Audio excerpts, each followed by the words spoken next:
Private పాఠశాలలకు ధీటుగా ప్రభుత్వ బడులను తీర్చిదిద్దుతామని విద్యాశాఖ మంత్రి నారా లోకేష్ స్పష్టం చేశారు. ప్రభుత్వ పాఠశాలలో చదివి 10వ తరగతిలో ఉత్తమ ఫలితాలు సాధించిన విద్యార్థులతో లోకేష్ సమావేశమయ్యారు.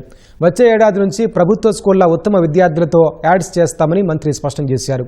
ఎన్ని కష్టాలు ఎదురైనా లక్ష్య సాధన కోసం కసి పట్టుదలతో ముందుకు సాగాలని విద్యార్థులకు మంత్రి సూచించారు. షైనింగ్ స్టార్స్ తో పాటు ఎవరైతే ఇబ్బంది పడుతున్నారో అందరూ మీ స్పీడ్ లో నేర్చుకోలేరు. కొంతమంది నాలాగా కూడా ఉంటారు, స్లో లెర్నర్స్. వాళ్ళని కూడా మోటివేట్ చేయాలి, వాళ్ళని కూడా ఇంప్రూవ్ చేయాలని లక్ష్యంతో మేము పనిచేస్తున్నాం. మిమ్మల్ని అందరం చూసిన తర్వాత సమాజంలో ఉన్న తల్లిదండ్రులకి ప్రభుత్వ విద్య పైన నమ్మకం పెరుగుతుంది. నిజంగానే I'm very proud of you. You are the brand ambassadors of Andhra Pradesh. వచ్చే సంవత్సరం నుంచి ప్రైవేట్ సంస్థలతో ధీటుగా మేము కూడా యాడ్లు ఇవ్వబోతున్నాం. మీరు యాడ్లు చూస్తారు కదా, రిజల్ట్స్ వచ్చిన 1, 2, 3, 4, 4, 5 అన్నట్టు యాడ్లు ఇస్తారే, వాళ్ళతో ధీటుగా మేము కూడా ఇద్దాం నెక్స్ట్ ఇయర్ నుంచి. ఆ క్వాలిటీ తీసుకొద్దాం అనే లక్ష్యంతో మీ ప్రభుత్వం పనిచేస్తుంది.